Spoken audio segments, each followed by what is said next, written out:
right. So, welcome to another episode of Black Representation in the Curriculum, where we have conversations about teaching, culture, equity, and belonging. I'm truly thrilled to have our guest today, Dr. Lenora Crabtree.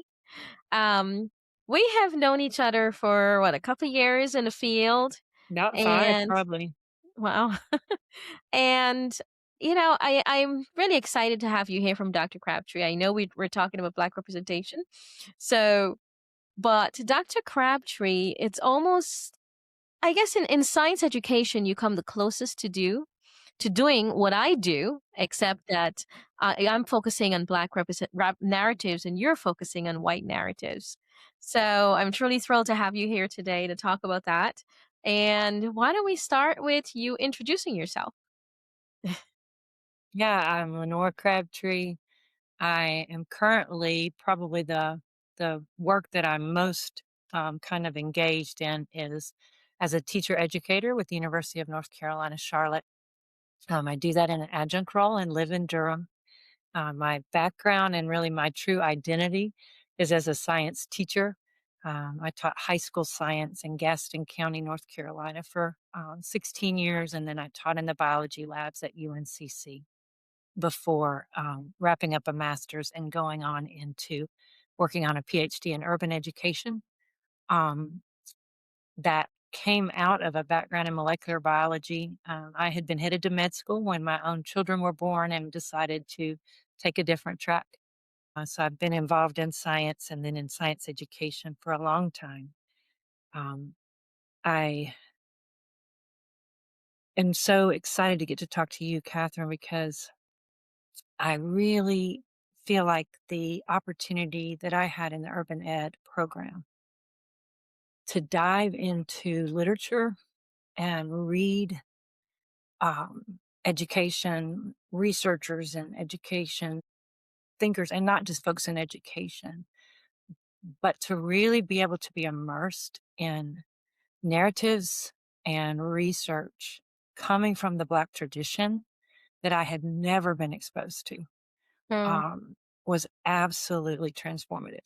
Changed Wow. my life, changed my career, helped me to understand students and perspectives in ways I had never before, Mm-hmm. and really gave me a deep desire to figure out how that can happen across groups that have varied identities, right? Wow. When certain narratives have been hidden, and I'm not really a hidden figures person. I think we risk what Daniel Morales Doyle calls the heroic isolate, right? I'm not, it's wonderful to Mm-hmm. get stories that haven't been told out there, but we don't want that to come across as if there's these heroic isolates, right? That Mm-hmm. because this is across a broad swath of people who've been doing amazing work, amazing things that have just been, our systems have in many ways marginalized those stories to a point that folks who look like me never learned that those histories and current realities, right? Wow. And it shapes the way we view the world. Yeah. So I'm really excited to get to talk more with you. I know we've been talking about, a lot of those different perspectives back and forth for the Absolutely. 5 years we've known each other, and I'm just excited to kind of dive into it more. Yeah, I'm excited about it too. It's so easy, I think, in our society to think that conversations about culture, conversations about, these type of conversations only belong or should only takes place when we talk about someone who is black, someone who is, considered a minority, right? Or underrepresentative. But it's one of the interesting things that I found was, you know, in my journeys to the Gullah Geechee Island, explicitly remember when I was in one library in St. Helena, I ran into a white woman who made a comment. I think it was in a library or maybe one of the events who felt like, I really want the opportunity to get to understand, more about even what took place for her, right, as a white person, so she can get a broader perspective. I'm so curious about what led you, you know, I know that you said you were inspired, but we talked about, some experiences you had that maybe led you down the road to hone in on this and to focus on this. I can go way back early on and then move forward Sure. quickly. I was actually born in Hawaii. Oh. So I spent the first 4 years of my life in Hawaii. Mhm. And then we moved to Nashville, Tennessee. And the quickest way to tell what that was like for us as children, and it's something my sisters and I are still unpacking today, Mhm. is I was talking with my sister recently, and she distinctly remembers being taken on a tour of our new elementary school. I was not yet in elementary, I was just going into kindergarten. Like back then, we didn't have mandatory kindergarten. So I was going into like a little church kindergarten, but she was going into second grade. And after they toured the school, she looked at the little older child tour guide and said, "Where are all the other kids? Where are they keeping the other kids?" Because she had never been in an all white space. And she could not figure out how all these rooms and this cafeteria were filled with people who all looked one way because that was One way completely, meaning one way meaning what? they all were white. White? Mhm. Oh, okay. Because we had never seen that before. Oh, okay. She had been in Hawaii since she was 10 months old, and I had been Mhm. in Hawaii since birth. And so for us, the world was diverse. Mhm. And then we came to a place where the schools were still segregated. Came to a Um, place where you mean? Nashville, Tennessee. Okay. So, Wow. one Okay. of the things I didn't realize until my urban ed doctorate, although I had lived it, was that while Brown v. Board happens in the early 50s, we stayed under de facto segregation until the early 70s in most Mm. southern cities and towns, Mhm. right? And so then when I was in 3rd grade, we began busing. And Mhm. my parents moved to, we were in an area that wasn't going to be bused, but we needed a different house situation. A grandparent was coming to live with us. They moved into a house where I would be bused 5th, 6th, and 9th grade. Mhm. And riding those buses, going back and forth between communities, Mhm. was another extremely transformative experience. Wow. So I think, a lot of that was shaping, while I was growing up in these white neighborhoods in predominantly white schools, and then because of the tracking system, although I was in very diverse schools, the hallways were diverse, the classrooms were not, Mhm. because they were using tracking and gifted ed programs. And I'm using a lot of quotations here on Right. very, right. They were using those to keep white parents in the schools, right? Mm. That one of the things we see from 70 forward, is that many, many decisions at the school, district, and I would say even classroom level are made to keep white parents in schools. Mm. That drives, because all those kids have dollar signs, Mhm. and just, of course, this isn't true for every child, but on average, Mhm. a white family has a greater chance of going a different direction and choosing private, charter, or homeschool Mhm. than a black family on average. Of course, that's not true of all Right. families. Mhm. And so that drives what happens in schools, Wow.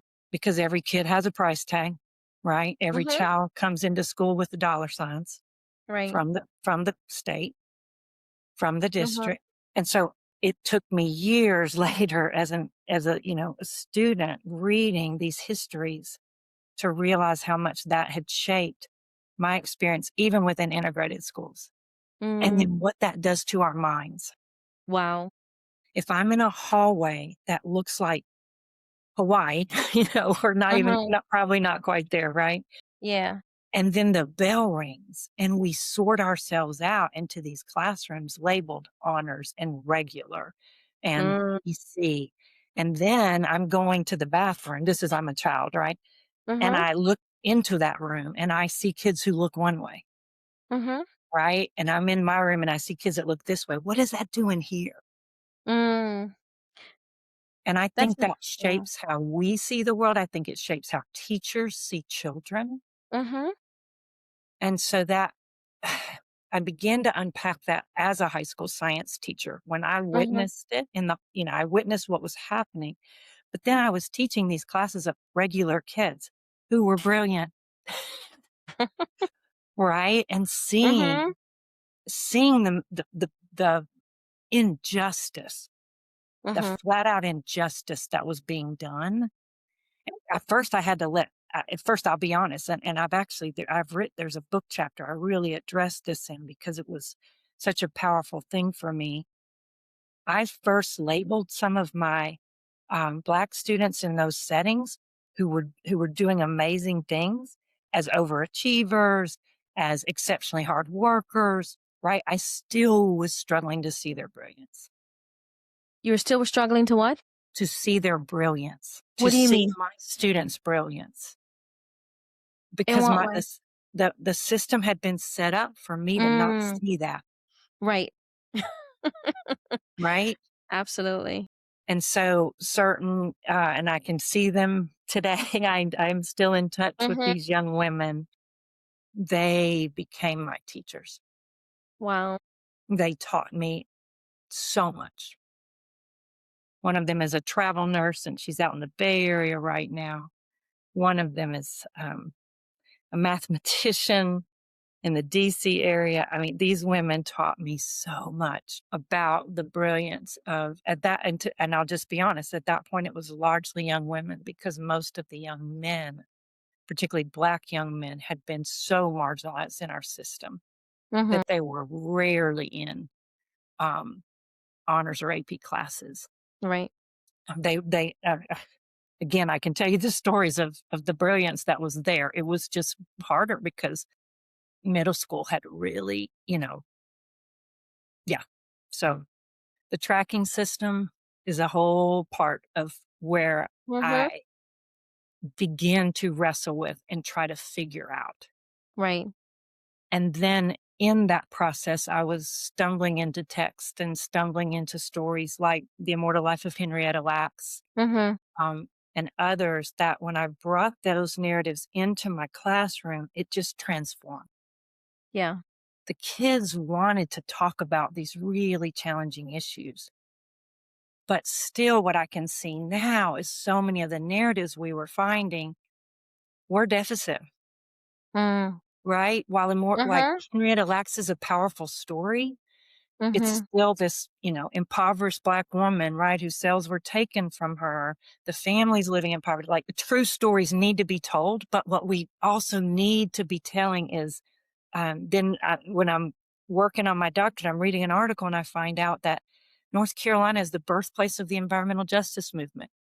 Mm.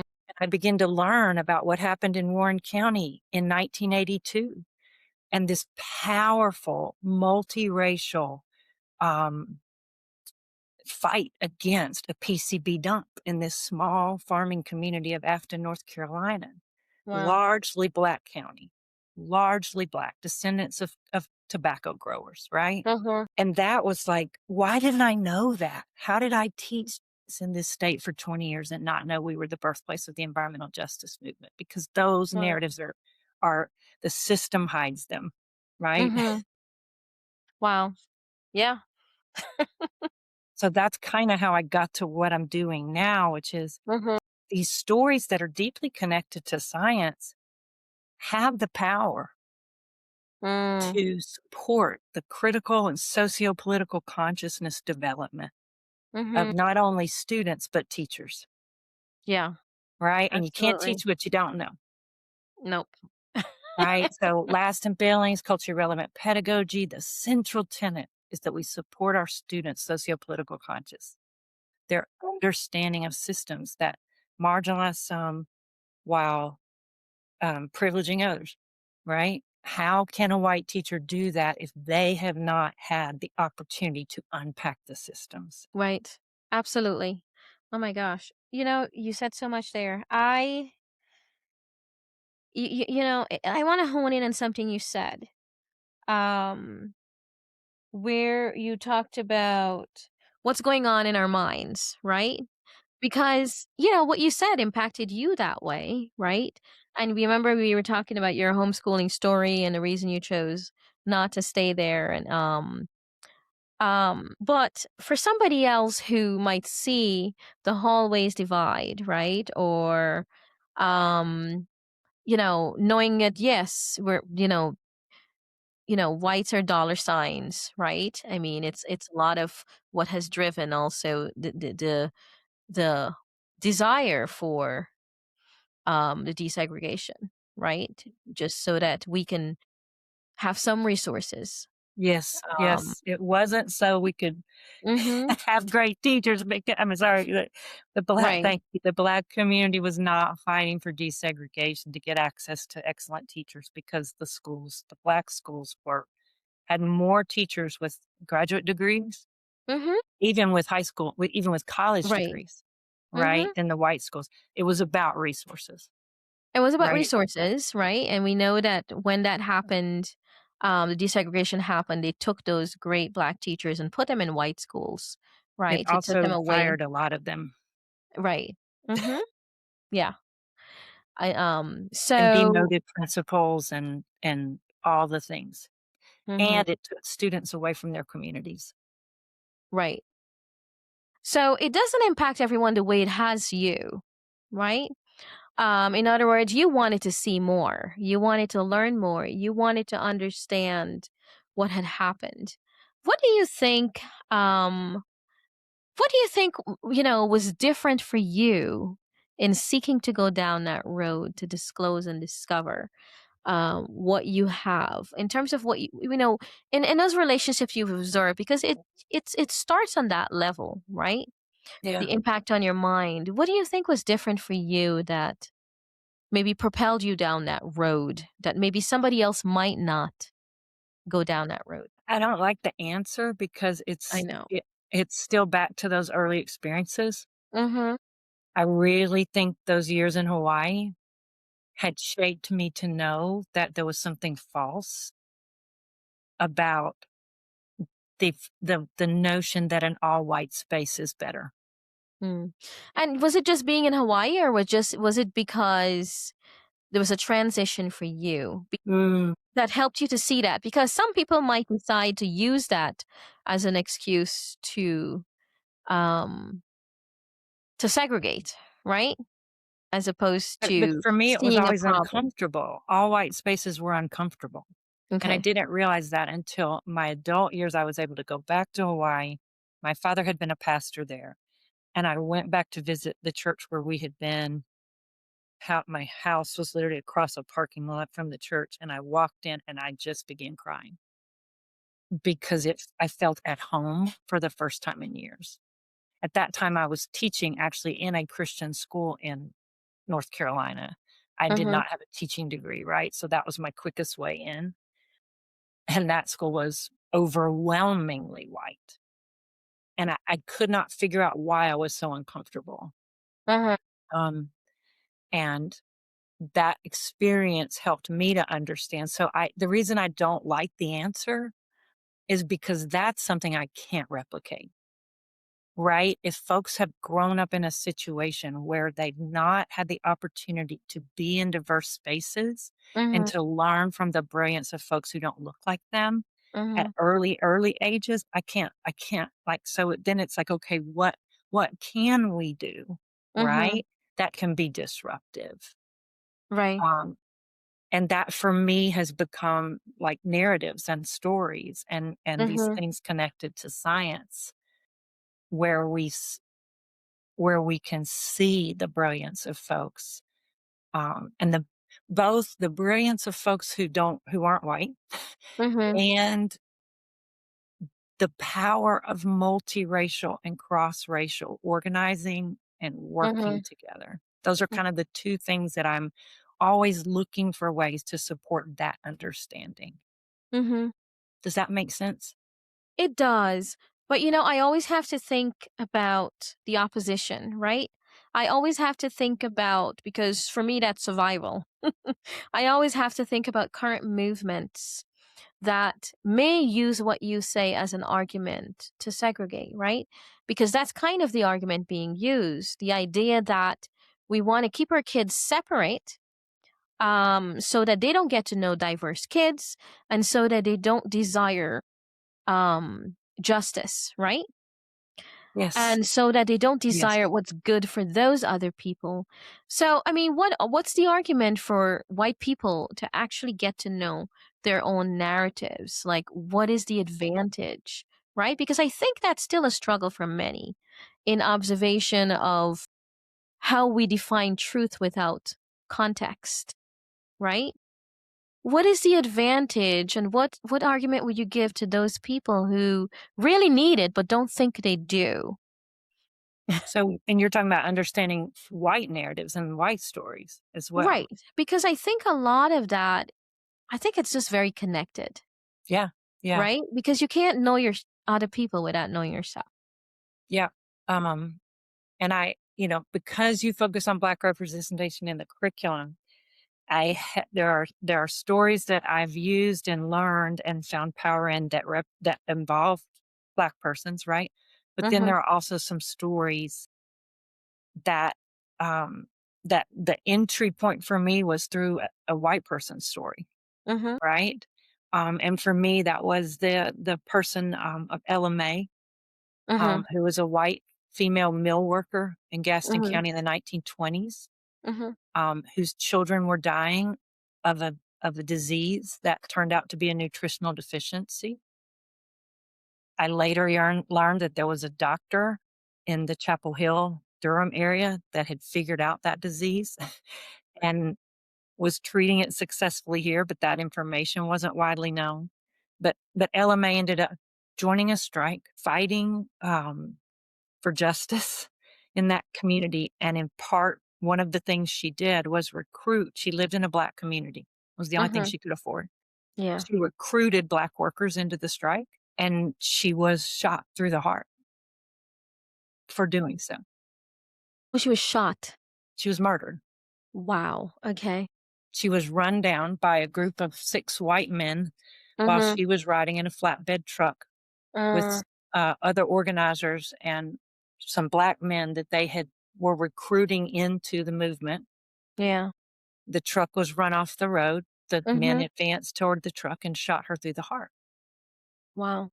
because she was doing that one thing that is the most dangerous, and that is cross-racial organizing, Mm, because she's at the bottom of the economic rung, right? mhm, Other Black folks around her at the bottom, and the system knows if those 2 groups ever get together, mm, that's what could topple the system. wow. The system is set up to divide. Yes, it is.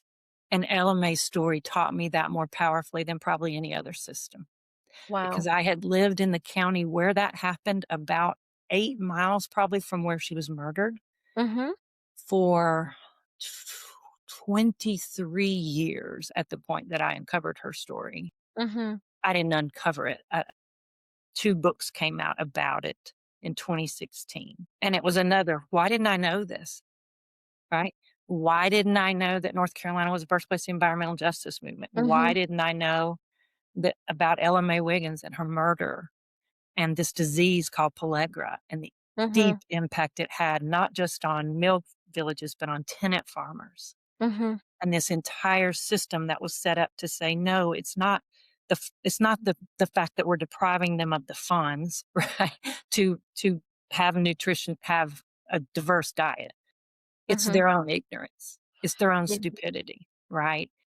That's what the system was set up to do, to say about people living in poverty across racial lines, but Mm, also see this every day right now to divide us yeah. because they don't want us talking, Catherine. Nope. No, and Because there's power in that. there is. There's Mhm. power in that. Wow. You know, I never really said this out like this, but part of my research led me also to look at white narratives from white perspectives. And not only that, to look at the way, white in power or just white people around treat each other, especially the poor. Um, For me, I looked at that because for me it was a big telltale sign of who these people were, right? Um, and especially brings out what I focus on in my book about the importance of symbolism because it's completely played out. I mean, it sounds to me like what you're saying is one of the advantage for white people really understanding these historical narratives is to make sure that it doesn't get repeated, Mm, right? Because we see it being repeated. We see the same thing being repeated now. yes. Um, and people don't realize that people like you and I who delve into those narratives, it's easy to predict where this Yeah. is going Yeah. because Yeah. we've been there, right? And there's something, I kind of went to LMA because I tend to focus, I'll have a tendency to focus on stories of individuals, right? But there's another narrative that's even deeper that I know kind of connects with our work because both of us have been very interested in how race was constructed, right? Because we Mhm. both, as scientists, we know this dominant narrative, particularly in the biological sciences, Mhm. that even though now most biologists can like voice it's a social construct, da da da da, da, Mhm. there's still this underlying, so much biological research is done where you look Yeah. at black people and white, like all the things, right? So as I began to really look at that, one of the things I have been very, I don't know what the right word is, challenged by, deeply moved by is, and it's hard to talk about because to say that white folks have experienced harm and trauma, I think is it's a tricky line to walk. Mhm. So just know that, in saying it, I'm just gonna there's a lot of things we don't have good language for, right? And this is one Yeah. of them. There is a loss, I think. Okay, so there were a group of people who came from places like England, Mhm. right? Anglo-Saxon, we kind of, right? Who had that identity. But most other people that we now think of as white were not viewed as Mhm. white Yep. initially, right? So Mhm. we know the Irish, the Yeah. Italians, anyone who was Jewish, Mhm. well up into the middle of the 20th century, right? Mhm. And we Yeah. could go on. Scots, like we can just like list them, right? Mhm. German, Eastern European, so Slavs, Mhm. Russian. You think that's a lot of groups, right? Mhm. So Yeah. they come in, and we think of them like in New York City, right? And so this is just the way I do it really quickly is like, here's this kid, this child of this immigrant. Maybe they were born here. Maybe they were born after the parents got here and they're going to school and to fit in, what do they have to leave behind? Mhm. Right? They need to bring nothing ethnic in their lunchbox. Mhm. They need to learn English as fast as possible. They're not going to wear traditional dress, Mhm. right? They're not going to talk about the celebrations on the past weekend of an important holiday. Mhm. That is a shedding of culture Mhm. that I think did deep, deep, deep damage to the white Mhm. psyche, Yeah. excuse me. And it is that many of our young men now are finding in things like the Confederacy. Yeah. Because culture is dance and music and art Mhm. and Yeah. religion and all those things. And if you have to let go of all that to assimilate into this thing called Mhm. white, Yeah. you are going to seek that out. Many people find it in white evangelicalism. White Mhm. evangelicalism is a culture that has replaced being Irish, being Eastern European, right? But many folks found it in the idea of the Confederacy, in the Mhm. idea of the antebellum South. Mhm. Yeah.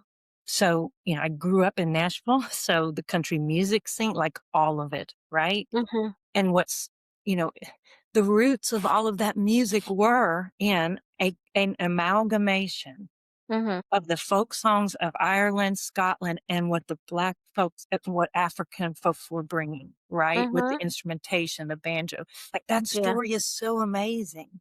Yeah. But we kind of turn it into this white and black, right? No, there were ethnic groups all over Africa and ethnic groups all over Europe, Mhm. but we don't recognize the depth of those ethnicities. Mm-mm. This past fall, I had the opportunity to go to Scotland, and my husband is Scot.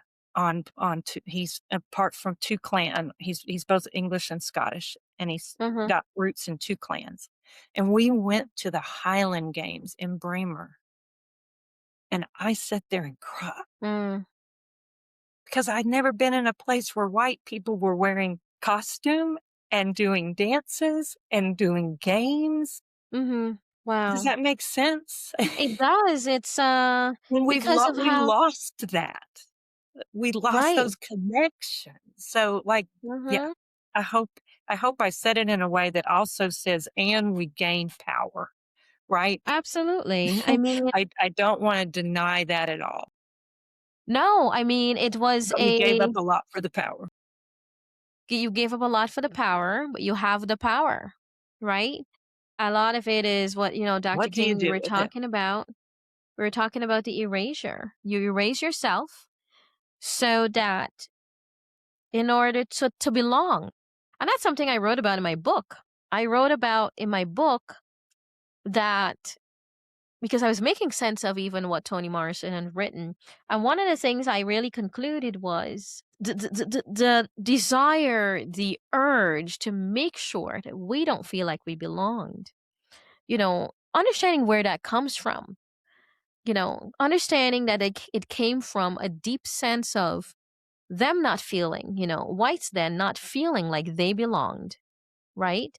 And that Didn't feel they colonized. disconnected themselves. Yeah, I mean, the yeah. culture is what connects you to people.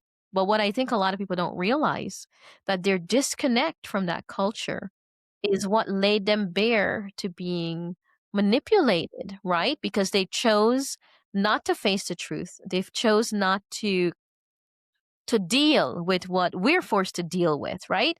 And maybe if we didn't have to deal with it, maybe we'd be going down that road too. But we And I also think in that part of the story, I can quickly, it like, not address. So the Mhm, Scots and the Irish had come to North Carolina in huge numbers, right? mhm, But this was not an empty space, right? It was mhm, not tabula rasa. It mhm, was a continent filled with people and cultures. And so I don't like it's important. Like when I think about like the New York City, well, it's the parallels are so crazy. Um, one of the ways that whites of various ethnicities and income levels earned persons of light skin earned whiteness was mhm, to do harm to persons mhm, of color. And that began with those earliest colonizers mm, in what was done to the Native American populations. And like for me to even talk about that is really hard. I think in most white people, there is this depth of not wanting to think about like the levels of harm mhm, that our ancestors perpetuated, right? So, mhm, it goes even before the antebellum period, right? So it's what was done to get the land mhm, and then what we did to cultivate the land mhm, and to earn right capital was mhm, all doing harm to persons of color. mm. Like it is an initiation ceremony. I had a colleague when I was working on my dissertation. He was on my I did design based research. He was on the design team, and he was a black male teacher, taught a lot at an alternative school. And a lot of what we were working with was epigenetics. And we were looking at a lot of the epigenetic effects of, deprivation from food, trauma, all of that. And he brought up multiple times, what are the epigenetic effects of having enacted harm on others? Mm. He I said, I think about that cannot too. believe, he said, I know we keep focusing on what has been done to the Yeah. groups that were harmed Mhm. and how that is embedded then in the DNA and passed Yeah. on. And he said, but the doing of the harm is Yeah. itself traumatizing. Mhm. Absolutely. And I always felt like we didn't flesh that one out enough. It's a lot easier. I was working with an all-white group of teachers. It is a Mhm. lot easier to talk about, "Oh, wow, look how these folks were harmed," right, from nutritional deprivation, etcetera. Mhm. It is much more difficult to bring up what are the epigenetic impacts on white people who enacted that. Mhm. Absolutely. But you do see it all the time. At least I think about it quite a bit. Um, because there's a conversations I've had with people, and my family is very diverse. And my husband is white. Um, and I've dated different guys too.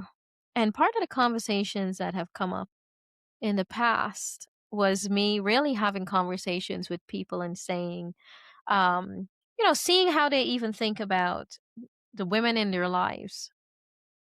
I have had those conversations because, I grew up with my mom.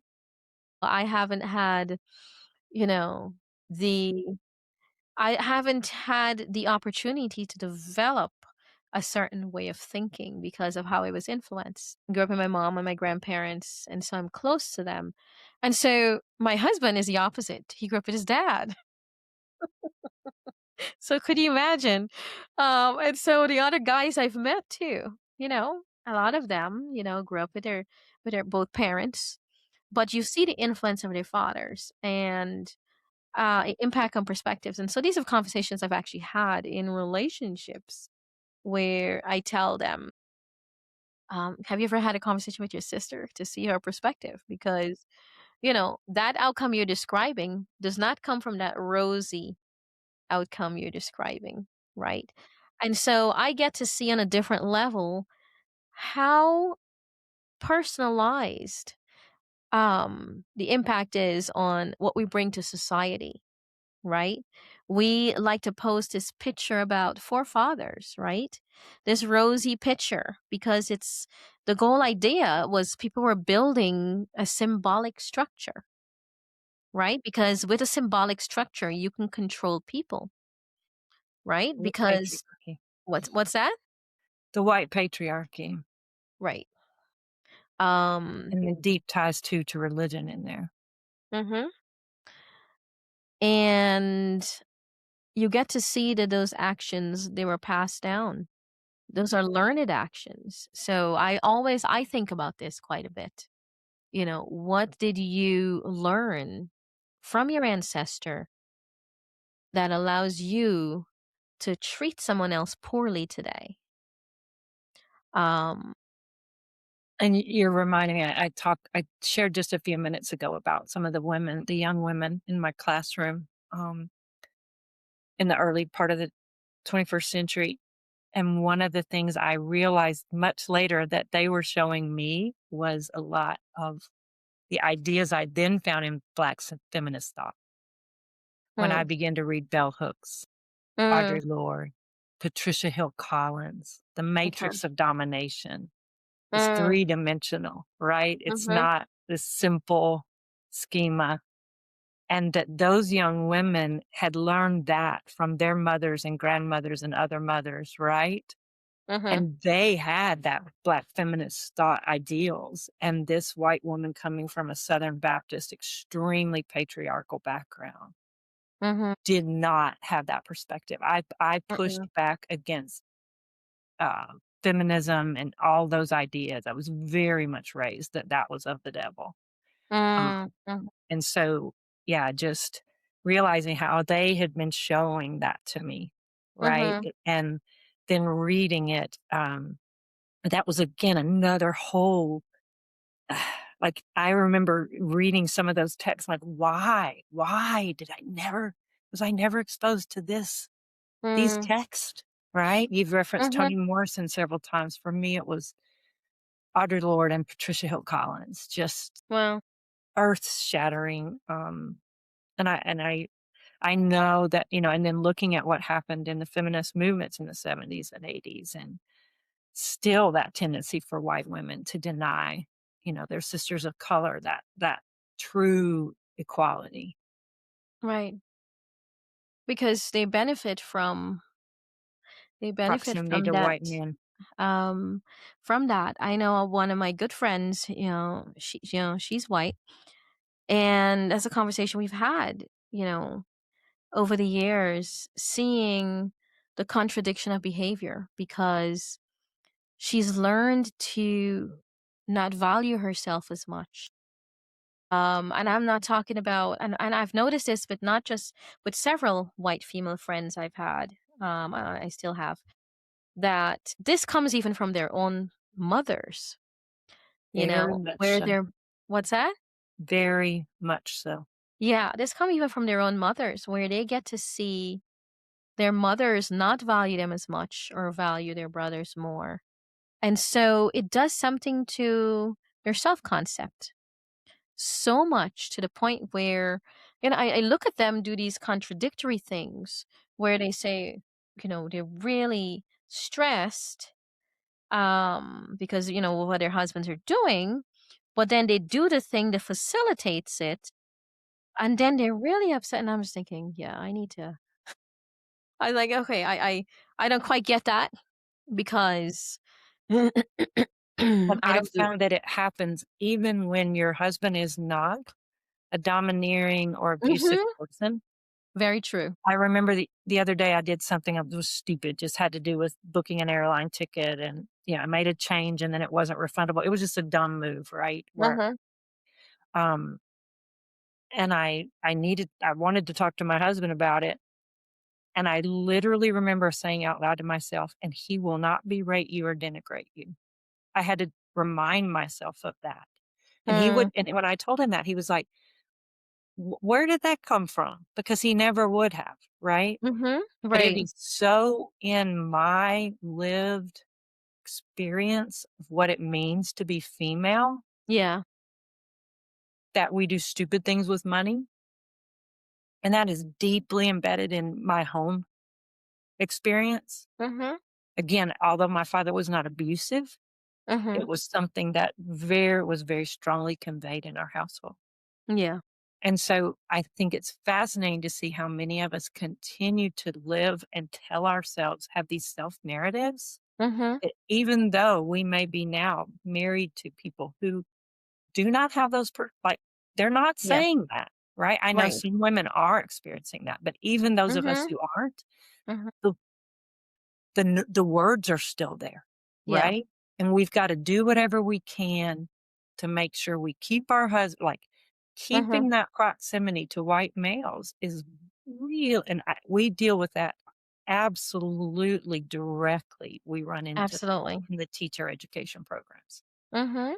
That's good. Because as we unpack some of these, when we're teaching about, uh, they're buzzwords we're not even supposed to use in our state right Mhm. now, right? Yeah. When white young women who are in a teacher ed program begin to really understand and think more about the world and think about Mhm. it critically, Right. I cannot tell you the number of stories of different young women who have come to, particularly one of my colleagues, just because of his identity and what he teaches, Mhm. who are considering breaking off engagements, Mm. right? And they're wrestling with it and they're trying to figure out. And I think it's a real challenge for white women. Mhm. I could How imagine. much do we confront? And then for me, so I have 3 white sons Mhm. and 4 white grandsons. And how do I participate in raising males who are going to be different people? Right. Yeah. I wrestle with those ideas all the time. I think it comes up a lot because, you know, the conversations we have, even with things said, I think that, and again, it's not because, our men don't mean well, but it's like the chicken and the egg, which came first, right? Your perceptions, influenced by these ideas that are passed down, and because it's so visible to me, I have to point them out. And I've had to make decisions to not let them go because, you know, I don't want my son later on to be a man that I'm having a conversation with and that I really feel to. take you out of that box you're in. And since this conversation will be public, I do have to say they're not perfect, but I am really, really grateful, um, for who I'm seeing my sons are now as adults, but even Mm. more so for the women they've chose to partner with in their lives. Wow. Strong women, Wow. and I'm very, very grateful for that. It's hard sometimes, because Yeah. they can have, their decisions and perspectives can, affect, like, what we're doing as a family, with an event or Mhm. something. But I'm glad. I'm so thrilled for who they are. And yeah. And a And that lot of my that, grandchildren then have those mothers, right? yeah, that's awesome. And a lot of that is due to the work you've put in, right? We talked about even your homeschooling Yeah. experience, and one of the reasons, I don't know if you want to highlight that, one of the reasons you. Yeah. We homeschooled briefly for Mhm. about 2.5 years for our oldest child. I joke and say the youngest one went straight to preschool because that kid needed a much larger audience and still does today. Um, but we were doing it largely because of reading issues, because anyone in education knows that we go through huge pendulum swings with reading from Mhm. phonics to whole language and back and forth and back and forth. We were really concerned about that. My mother-in-law was a reading teacher, and we had some background knowledge there. And after a couple of years, we were involved in a homeschool group that we found out was racist. Mm. I don't throw that word around lightly, Mhm.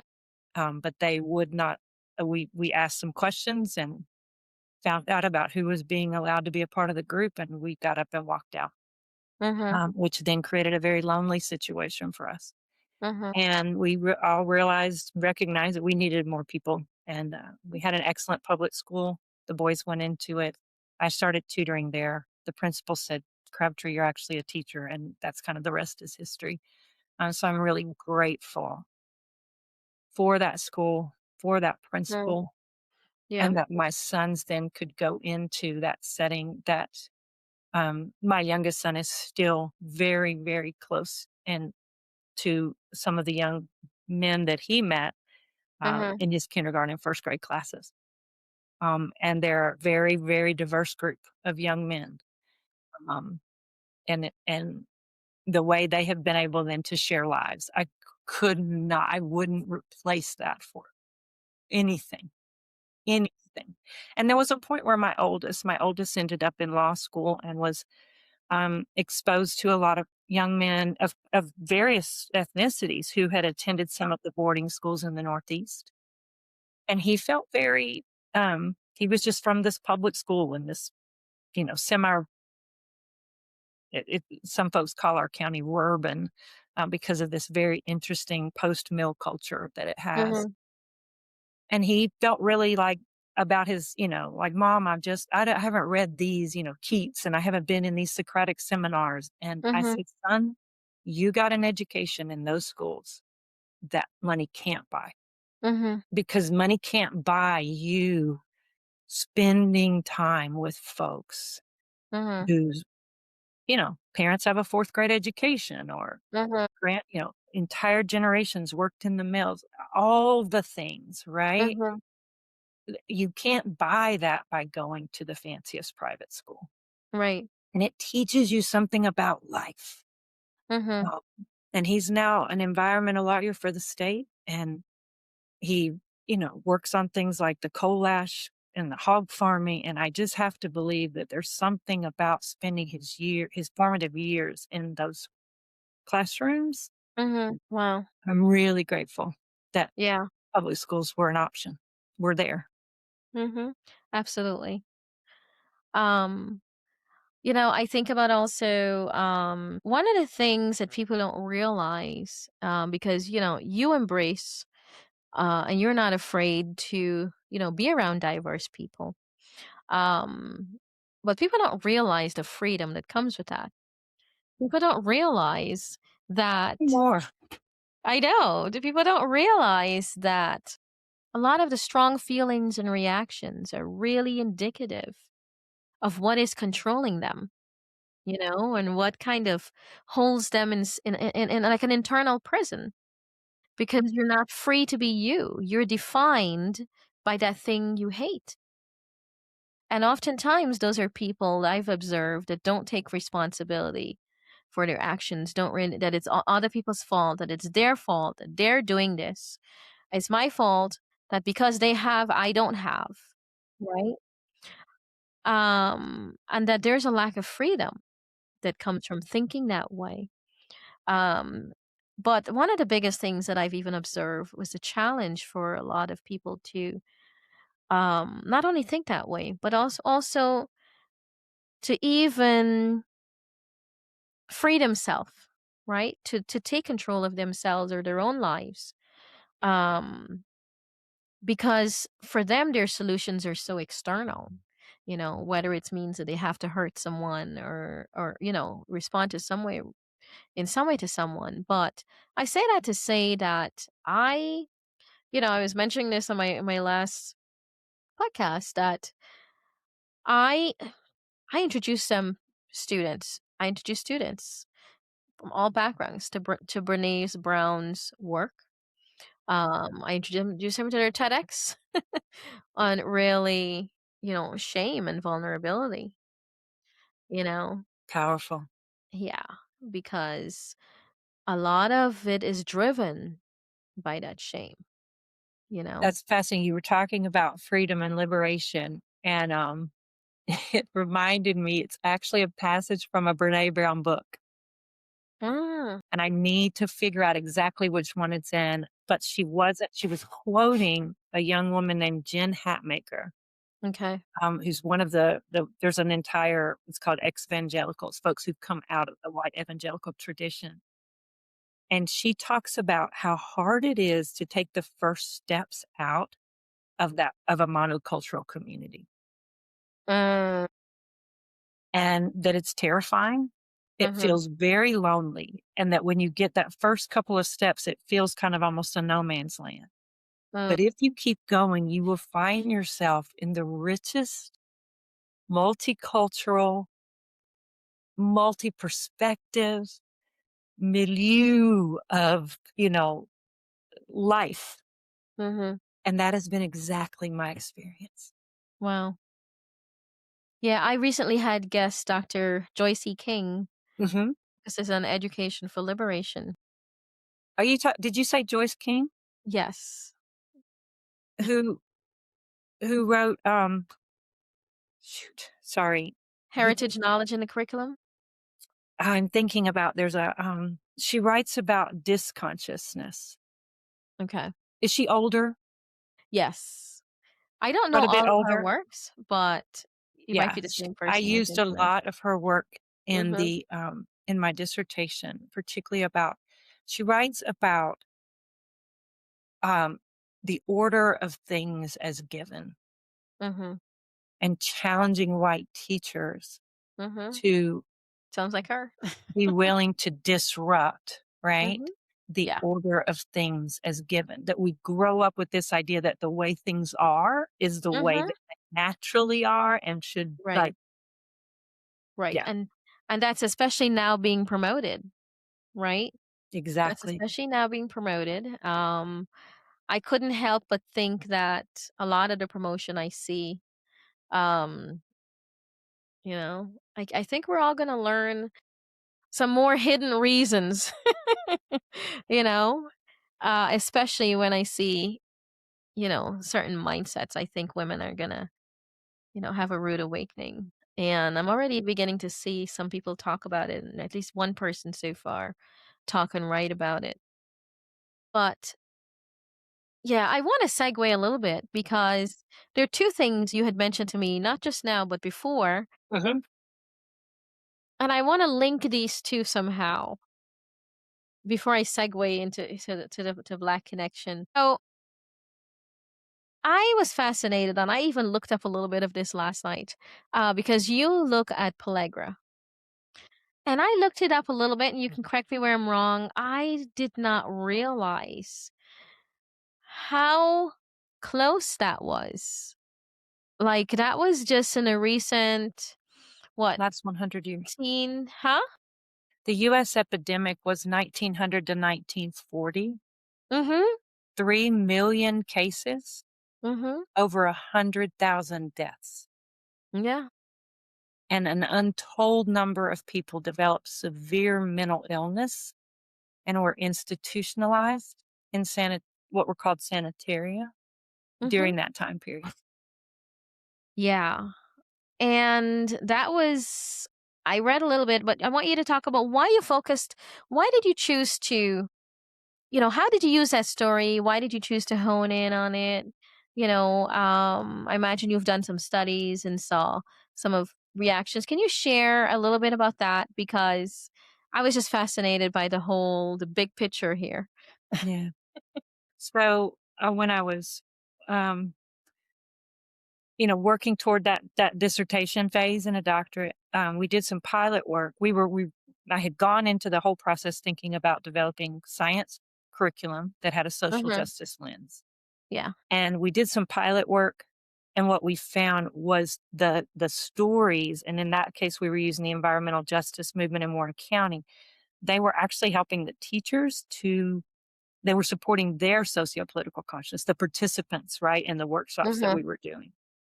And we got this idea that there are stories in science itself that can provoke that deeper understandings of systems, right? Hmm.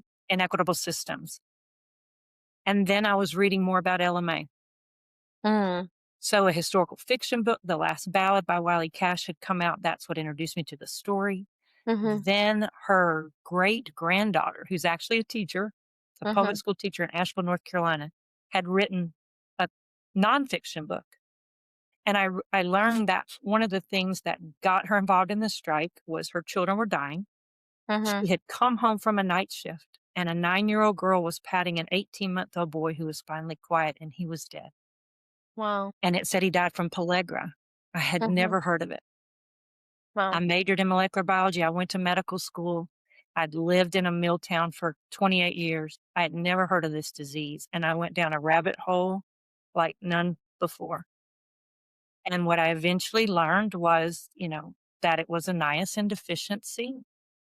It Hmm. took them about 20 years to solve that after the US epidemic began. It had started in the 17th century in Spain Hmm. and Italy. Yeah. And we developed workshops around it, case studies. We found Hmm. Edwin Caldwell, this doctor in Chapel Hill that could successfully treat it. And then 3 years in, I was leading a workshop on Zoom, and a woman from New Mexico typed into the chat, and there's Nishlamization. And there's what? It's a crazy word. Nixeamalization.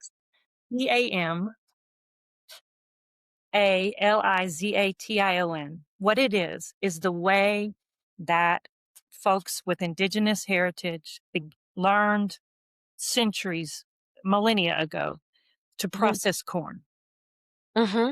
If you boil corn in an alkaline solution Hmm. to prepare masa, it takes the niacin that has been bound up in what's called the pericarp, these fibers, and releases it so the human gut can absorb it. Hmm. The indigenous never got pellagra. Hmm. They taught, so Hmm. that spread through the eastern woodland Indians into what we that grew up in the South know of as making hominy, Mm. because you boil corn in wood ash. Yeah. So that process was taught to the colonizers, right? And Mhm. until the early 20th century, that would have been what was practiced on these small farms. Mm. And then you had well, in Europe, what you had was the conquistadors came and got corn. They found corn when they came to Mexico and Mhm. Honduras and Guatemala, right? Yeah. They took corn back, and they didn't take the wisdom of how to prepare it. Mm. They ignored the indigenous knowledge of how to prepare corn. Right. That sparked the disease in Europe. But in the Mm. US, we had a collision of the mill towns where you Mhm. didn't have time to grow your own food or make hominy, the Mhm. tenant farms where you were incentivized to grow nothing but cotton, Mhm. which you can't eat, Mm. and a process where they were degerminating the corn. It was an early form of food processing so Mhm. that it could be shipped around the country from the Midwest. And that collision provoked this epidemic. Mm. And then I discovered in being asked to teach about it in Durham, and it was there was actually a Jewish Hungarian immigrant public health service doctor who began to figure it out. His story Mhm. is very prominent in the literature, Joseph Goldberger. Okay. If we read Polly Murray's work, we find out that their grandmother developed it, Mhm. and they called for a doctor down in Chapel Hill that people knew could treat it. Mhm. Edwin Caldwell came up, Ah. and this is 1916. The Public Health Service hasn't really finished their research yet. Mhm. And Edwin Caldwell says it's not infectious. It's not just because this was a family that, while they were part of a larger prominent family that made most of the bricks Mhm. that built Raleigh, that's a whole nother story. Yeah. Um, they were struggling because grandfather was blind. He had actually Mhm. served in the Civil War on the Union side. Edwin Caldwell is a doctor in Chapel Hill. Mhm. He is the son of Wilson Caldwell and the grandson of November Caldwell, both of Mhm. whom were enslaved by the University of North Carolina, Chapel Hill. Okay. Edwin Caldwell's grandfather was enslaved by the president of the first public university in this country. And 120 years later, his son has figured out not only that you need a more diverse diet, but also he tells the family, "Is there a limestone well in the area? Mm. Go get water from the well and boil her food in it." Mhm. He knows something about initialization. Mm. And that story hasn't been told, Catherine. Like, that story is embedded in Mm. the special collections and in different things. And Mhm. that story for me of a Black doctor, I mean, there were white folks coming to his garage. We've got interviews with his grandsons where they witnessed white folks coming to his garage at night to be treated under cover of darkness. Mm. So, what why did I get so interested in that story? Because of everything I just told you. It has Absolutely. more tendrils than any story I've ever uncovered. Like, Mm. I mean, of course, if we could do there's parts of the Warren County story. It's connected to that little town. What is it called? There was actually mm, I'll say the name wrong. There was a Black town that had started there. Uh, yeah, all these stories are interconnected. Mhm. You found the Yeah. same thing when you went and worked with the Gullah Geechee. Mhm. You could follow different threads of that, right? Absolutely. So I don't know if I answered your question. No, absolutely did. I one of the things that came up as I was looking at this, and I didn't I only did it for a couple minutes. I was like, oh, let me see if I can figure out what kind of questions to ask you about this. I was really surprised to find how much effort was made politically to cover it up. Yes. And I was like thinking, wow, but this was recent. It's 1940s, right? And so, The most of what that time period of the deep, like, resistance by the political, like, the mill owners, right? mhm, The folks who owned the larger what were still essentially plantations, right? The political leaders, it was the teens and the 20s. Part of what we feel like is so powerful about this story is it reframes the 1920s for us. mm, The 1920s in the South is not the Great Gatsby, flappers, and it's not even the Harlem Renaissance, although that's a very important part of the 1920s that needs to be taught in our schools, right? mhm, But in the South, it is a period of extreme deprivation mhm, that I think has epigenetic links to the current diabetes crisis. mhm. And that's a whole nother story. Yeah, that's a whole But nother there's an story. amazing deprivation that happens because of a socio-political economic system Mhm, that was working to keep white and Black folks impoverished mhm. and ignoring indigenous knowledge. And the sadness about that is that will continue to happen as people play into the hands of that type of deprivation, not choosing to educate themselves. Because I could imagine back then the shame associated with them. And this is what I'm imagining, not having read up on it except a few sentences, that they're thinking, well, we were idiots, we were fools. We can't let them know that these Native Americans know how to prepare a meal to get the nutrients out of it, and then we don't, right? Um, that we can't let them know that, and I see this over and over again, even looking at, that's in one of the chapters of my book. I talk about what we can learn about, um, our Black heritage, just how we embrace the biodiversity. It's fascinating what we do with knowledge. It's fascinating how the role of knowledge will always be our downfall, right? Knowledge is for, like Dr. King said, knowledge of your culture will be always be for a liberation, but for those who want to control you, um, you know, there is that drawback in how we frame knowledge here. Like for example, it's not knowledge for knowledge's sake. It matters who this knowledge comes from because the role of symbolism is so strong, right? The role of symbolism trumps everything, Right. right? Trumps the need to know, trumps the need to learn, the need to free yourself. Is like people would even rather be controlled, um, if it means that a symbolism prevailed at a cost to themselves, I mean, that's my thought. Yeah. You're making me think about biologist Ernest Everett Just. Mm, Are you familiar with Dr. Just? yeah.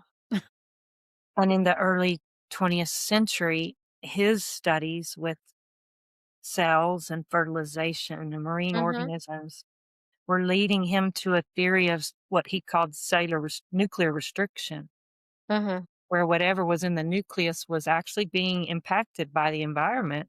mhm, And that was in part playing a role in what that cell would become. mhm, But the people with the power in cell biology mhm. believed deeply that no, and nuclear determinism, that whatever was in the nucleus could determine everything about that. Right. And they Mhm, won. And so for mhm, 100 years, that's the ideas that dominated my field. And then in the 1990s, this new understanding, new, see mhm. those, Yeah. of epigenetics, right? Supported air. And so I could just see that because as a black man, he knew what it was like that his destiny, that he was Mhm, not fully, right, in mm, control, that he yeah. was restricted by his environment. But the white biologist, male biologist couldn't see that. Mhm. And I find that fascinating of how those perspectives even impact our science. And it continues today. It continues today. There are ideas that I've been working on. I can't get. There are papers I've tried to publish and that have been on review for 3, 4 years. There's almost a prevailing thought that if something is supposed to be original, it's not supposed to come from you, right? It's not supposed to come from us. And so what people would rather do, and that's also one of the reasons I had stopped submitting certain things, grant stuff and, whatever it is, because I started feeling like, wait a second, this is not making any sense. Are people just looking at it for the ideas and rejecting it because the reasons for rejection, it became for me, it became more clear that when I see the dance around knowledge and dance around certain ways of thinking, that it has to come from someone else and not me, apparently. And so that's how I approach my work. Okay, so it has to come from someone else. Okay, I will do whatever I need to do. But I also started seeing as some of the patterns, someone like Just. I started seeing that a lot of his work, was more acknowledged. Almost like what's his name? Oh my gosh, he's famous. Almost like you have to go overseas. He did. Overseas, and you That's have what he to, did. you know, He because left Howard and spent the last 20 years of his life in Europe. I did notice that. I didn't know his full story, but I suspected that that was the only way he got some Very much sort like of. James Baldwin, very much like, That's what I was thinking of. Marian Anderson. They could not bring forth that full excellence, right? Mhm. Within this highly restrictive setting. Right, because knowledge is not supposed to come from us. And that will keep us behind. I don't think people realize that because they can only see the immediate benefit. And the symbolism is so strong. Amazing, right? Symbolism is so strong. You can't even get yourself to do the right thing. Very true. And it's harming, I think, I may have mentioned Heather McGee's work, The Sum of Us, one of the most, and I was thinking about this before I read that book, but what you're talking about right now, our rejection of knowledge from folks who do not fit, right? Whatever it is. Mhm.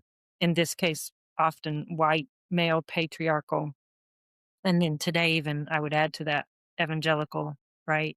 Christian, Judeo Christian, Mhm. stuff that doesn't come from there or that is designed to harm others that don't. It harms all of us ultimately. Mhm. We are all harmed, In what right? way? Because not everybody believes that.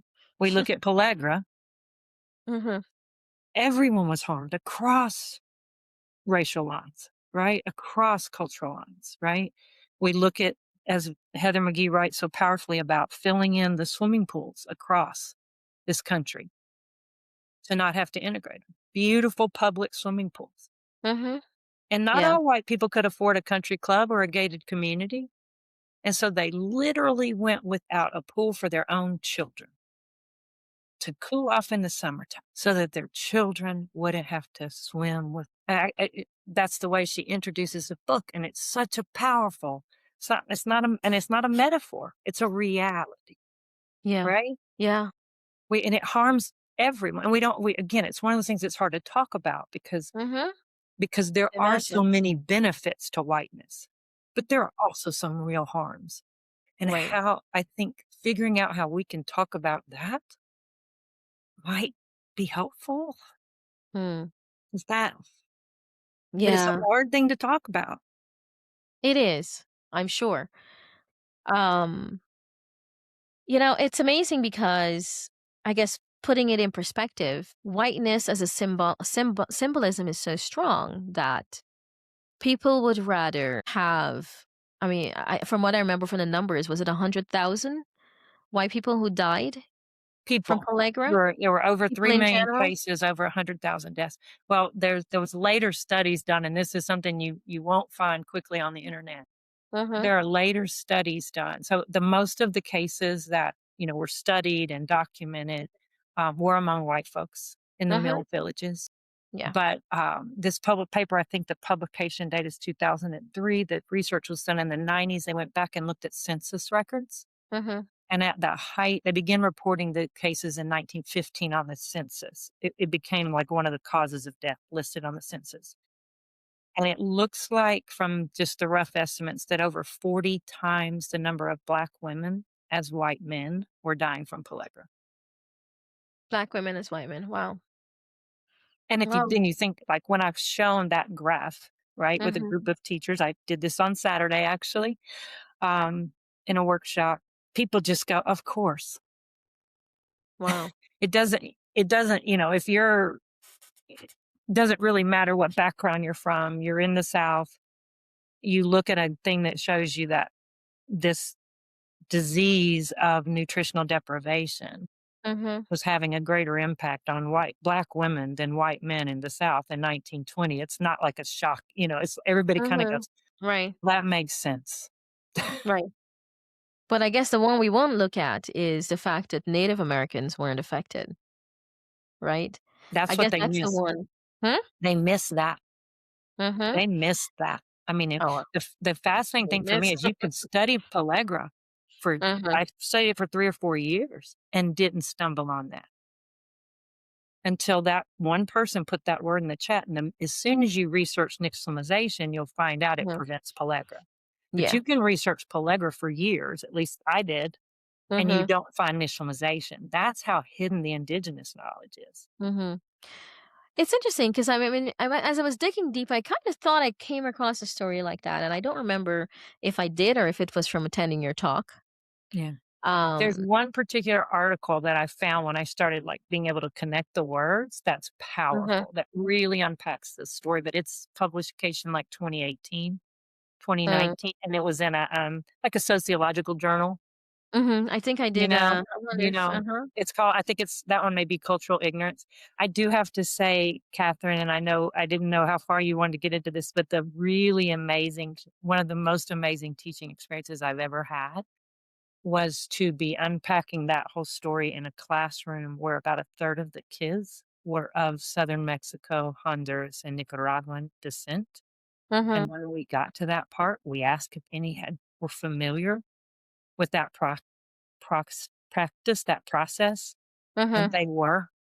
mhm, There were young women who'd been practicing it with their mothers and grandmothers for years, mhm, and they were shocked that other people don't know about it, and mhm, it flipped who was holding the knowledge in that classroom. mhm. And it was our newcomers, our multilingual learner. It was an amazing, and so any teachers who wanna talk more about that, um, yeah. Yeah. And then, like, Edwin Caldwell's story we had already brought forth, right? And Mhm, so the Black students in the room, and these were students in Durham, right? And so mhm, they had made that connection, and it was mhm. just was really powerful. It was just it was challenging, I think, for a lot of the white students to deal with these kind of disruptions. But as we say that, I really want to say that I believe this generation of students is our greatest hope.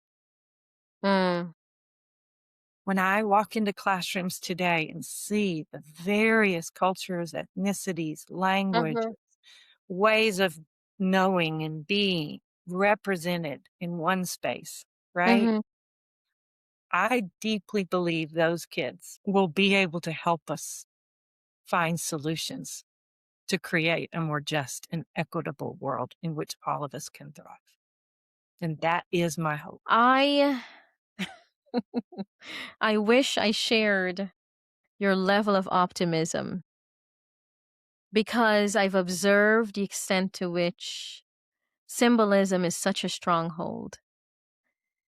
And the strings of symbolism is usually in a form that people with the best of intention tend to underestimate, and never see it coming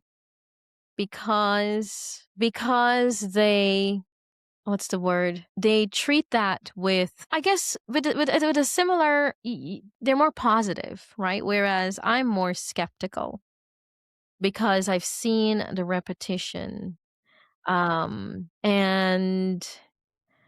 they are more, and I guess we see it even in today's climate, right? They're more. And this is the word I was thinking. They give each other the benefit of the doubt, which is not a bad thing. But perhaps when it comes to the role of symbolism, maybe it's to a fault. What I do believe is, hmm? I hear you. I hear you. I know it will not be quick. I know the Not without a the fight. arc of history is long, but I do believe with Dr. King that it bends towards justice. I hope so. And I think that varying things that are happening, one of which I heard from a teacher in Durham in early December Mhm. about sitting in a middle school classroom where half the students are not there and the Mm, other half are shell shocked because they are faced with the very vivid reminder that their fellow classmates are afraid to come to school right now. mm, And I think that that experience combined with I'm learning alongside, mhm, right? Those experiences can shape young minds. mhm, I was in a classroom before I left the high school classroom, and it was the day that, registration cards for the next year come up out, right, mhm. you know? Yeah. And in our school, they were brightly colored so the kids would remember them and they wouldn't get lost in backpacks and all of that, and they Mhm, were out on the desk, and I was hearing all these conversations going on, and something told me that that day's lesson was not gonna be anatomy and physiology, and I shut my door And I said, okay, guys, because they kept talking, I could just hear all these things. They weren't talking about what we were actually working on that day. Yeah. And I said, okay, I'm going to take a quick survey. Those of you that are sophomores and juniors, how many of you are confident that whatever you check off your boxes on that form for next year, you're going to get in those classes and be fine? I said, okay, how many of you are anticipating a battle, a fight to get the classes and to be in where you want to be and what you know you want to need to do? Mhm. Not okay. Catherine, you raise your hand. And everyone in the room, it was no one could have denied like Mhm. that. And I I said, suspected. does anybody want to tell their story? Mhm. And these young women, and again, it was almost all young women because what had already happened to our boys, Mm. don't even get me started. Mhm. They told their story over and over of having to fight to take honors biology, having to fight to get into calculus, right? And I realized the power of what was happening was their white classmates were in small groups working with them Mhm. and knew their brilliance. Mhm. Like Yeah. we were a collaborative learning class, right? Mhm. And I think that did something in the brains of the white kids in that room Mm. to help them see this isn't a meritocracy. Mm. It's not, I've been working harder, they ain't. The reality is the system is set up to allow me some advantages that my friends who are just as brilliant, if not more than me, don't have. But when we put kids in classrooms where that can happen, right? When we tear down the Mhm. ridiculous barriers that gifted education and honors programs have established to keep white parents in schools, Mhm. to say you can go to this school that looks diverse, but your kids will really be in classrooms with others like them. All that coded language, right? If we can demolish that mess and let kids learn together, then I think we have a different world in 50 years. And I have to believe it. I have to. Yeah. What I choice do we have? We've got to fight for it. I believe we have to fight for it, and I believe that I'm going to guess from what you said that your belief pushes you forward, right? My lack of belief pushes me forward. Um That's and I fair. and I say Yeah, and I say that because I ended my book with the economic pipeline and mental health. Because the bottom line is, what is the bottom line, right? The bottom line is, what is the bottom line? Yeah. These kids will grow up to be adults. We'll see the advantage. And I'd like to be hopeful and to think that some of the good things that are happening for me right now, comes from, and I do have to say I've had good experiences so far, but there's always a part of me that is cautious. And the problem is for me knowing that there will always be that element that creates that organizational, institutional like type of thinking, just to make sure that to have a populace that benefits and pushes that symbolism forward. I think one of the ways we observe that too, and why I ended the book by talking about economic pipeline and mental health is the way people accommodate or assimilate or um might even reject, the thinking. If they reject some of the thinking that's being pushed forward, which is very hard, it will take everything out of them to do so, especially when you've been conditioned, right? You've been conditioned in so many ways. You're conditioned by the movies you watch, right? You're conditioned by the cartoons you watch without realizing it. Um, What you see happen in the hallways in the classrooms every time the bell rings. right. What you see your parents, your grandparents, your aunts and uncles do, right? But they might say otherwise elsewhere. And so, how do you reconcile that as an individual, right? Do you lie outright and say it is true and believe that lie as a truth? Do you Do you accommodate or modify things, right? Like, how do you, as a white person, come to terms with some of the shameful realities, right? It would mean coming to terms, for us, shame, and when I say shame, I mean, it's fun, interesting, looking back, thinking back of the conversation I had with Dr.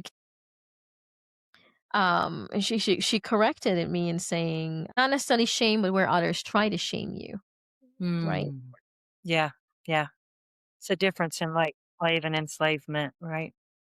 Right, because a lot of it is we've already been empowered.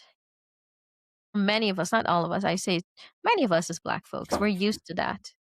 We're used to taking charge of our own thinking, of our own minds, of not relying on that type of consensus. We don't need that type of consensus. Now, not having it makes our life difficult, makes our life a living hell, nightmare.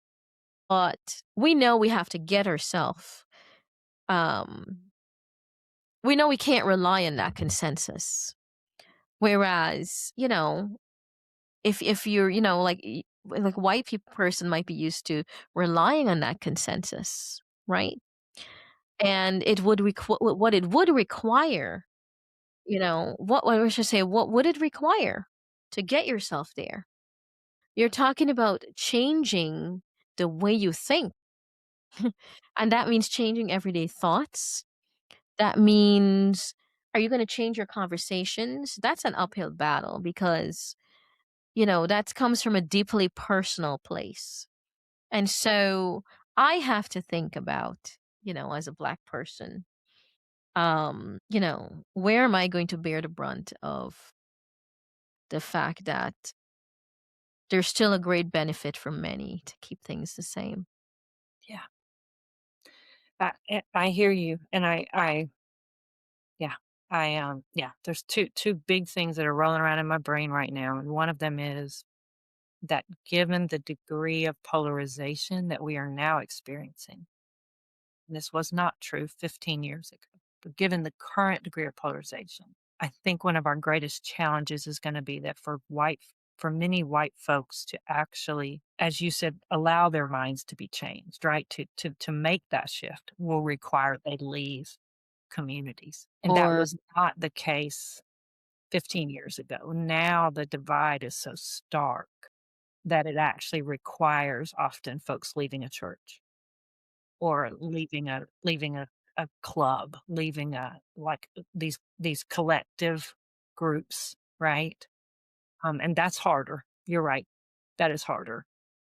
I'm also thinking though about Carol Anderson's book White Rage and mm, her tracking through those 5 times of backlash, right? mm, Black advancement and backlash. Black mhm, advancement, backlash. We are yep, obviously now living in the 6th one, mhm, which followed within a year and a half after the racial reckoning that came about after the murders of Ahmaud Arbery, Breonna Taylor, George Floyd, right? We are living in the backlash mhm. to that period. And I it's pushing me. I wanna go back and reread that book now because, we're in that 6th one. She writes about 5. 2016 was a backlash to the Obama presidency, and then you track, Mhm, 4 others. mhm. Wow. Are we maybe I wanna find out. I Mhm. really wanna even I'd love to I'm tempted to just reach out to Dr. Anderson directly. Are they getting shorter together? Are they being more compressed, right? Like, there's this thing in me, like, will I live to see a better time? I don't know, but I do what I do because I want my grandchildren to live in a different time, and not just my grandchildren, but the children yours, Yeah, right? And right, like, absolutely. it's what keeps me in the work. I mean, there's a part of me that, I'm an adjunct now, right? I'm not on a tenure track. I'm not whatever, but I can't quit. Do you have a curricula that you share out? Mhm. We on developed, Pellagra? and I did this in conjunction, Dr. Monica High, earth science teacher in Charlotte, and I Uh-huh. wrote a case study, an interrupted case study Uh-huh. of the Warren County story. Uh-huh. Um, and so we share that with teachers, and I'm happy if anyone reaches out to share that. It's told through the lens of a seventh grade girl Uh-huh. experiencing it in her community.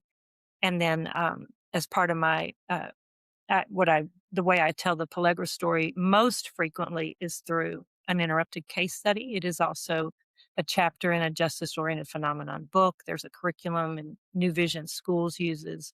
So there's multiple places where that story is being told.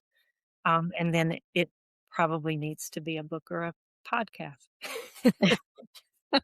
And I just got to find the time. Absolutely. Yeah, absolutely. That I'm happy to share. We've housed those in folder, but teachers are welcome to use those materials. Others are welcome to explore them. I'm always happy to talk with folks about. We've just found those to be two powerful stories um, Absolutely. that And science whatever. educators and others can use. Mhm. I think there's a lot of power in transdisciplinary work. Absolutely. Very hard, a lot of hard work, but yes, a lot of power. Whenever we get out of those silos, whatever they are, Yes. silos of culture and ethnicity, right? Silos of religion, Mhm. right? Silos of disciplinary studies. Mhm. When we get out of those and we reach across, we always find that power. Wow. So, as always, any last thoughts you want to? I mean, as always, I want to say, as always, I really always appreciate our conversations, and I do remember a conversation you and I had years ago. I'm not going to bring it up because that will lead us.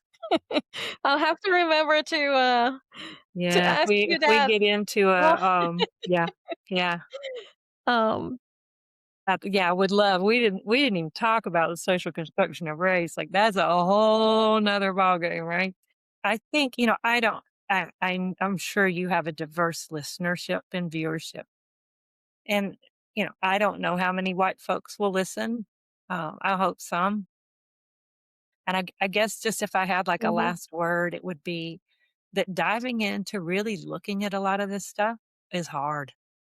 mhm, It's hard. It is not easy work. And again, I don't want to in any way um, minimize the difference between that trauma and the trauma that others have experienced. Right? I'm not. It's hard, and mhm, and the natural tendency then is, whoa, I don't want to go there.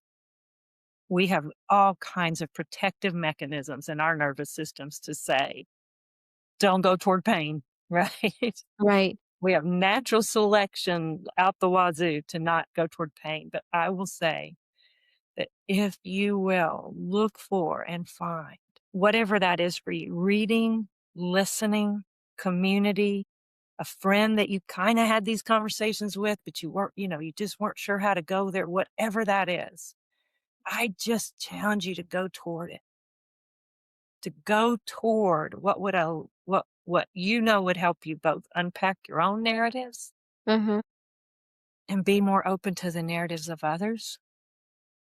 Understanding that your family members went through tough stuff, your parents worked hard, all the things, right? All the things. Um, I just deeply believe that your life will be richer and you will find a greater degree of purpose and hope. mm. And if you're not motivated by hope, then, maybe if you're motivated by pain, then the concept of something I always repeat to my students, and even my son, you pay now or pay later, right? We deal with our stuff. The more we deal with our stuff now, the less our kids have to deal with. Oh, The less so we true. deal with, the more our kids have to deal with. So Or hopefully tell that that. to any student who in March is putting off those as things that are going to come back to haunt them in May. Yes, that's why I say it all the time. Do it now or do it later. Yes. Yeah, as teachers, we can't get away from that one, right? So I tell mine too when we get to those last 2 weeks. Like, what do you do on the in a those of you that are athletes, what do you do in a track meet? You gonna get a meter, 2 meters from that finish line and just walk off the track? No, lean in, right? Lean in, exert that effort, that pain, even when Mhm, every cell in your body is crying out and saying, I don't have enough oxygen. Lean mhm, in, right? I say that to my white friends. Lean in. mhm, It's gonna be painful for a while, y'all, but man, joy comes in the morning when we get through some of that stuff. When we're honest and we stare at it and we look at it, it's hard as heck. Then we can see those around us in their full selves. They're already in their full selves, but we can more fully see it, right? And then we can learn. Dang, there's so much to learn in that setting where that those young people from Central America and Southern Mexico begin to share their knowledge. I mhm. asked if any student had a takeaway. We had 5 sessions, and this was the last one. And it was a young African American woman, 15, 16-year-old, and she said, Dr. Crabtree, I think I'm just learning that we all have so much we can share and learn from each other. We'll just listen. Wow. Wow, we'll certainly have to continue this conversation. I know we can talk on forever, but I've I enjoyed really it. yeah, I did too. So thank you so much. Thank Been you for what joining. you're doing. Thank you for the work. Oh, thank you. So if you like this episode, please subscribe and like so you can be alerted for the next episode and of Black representation in the curriculum, conversations on teaching, culture, equity, and belonging. Thank you.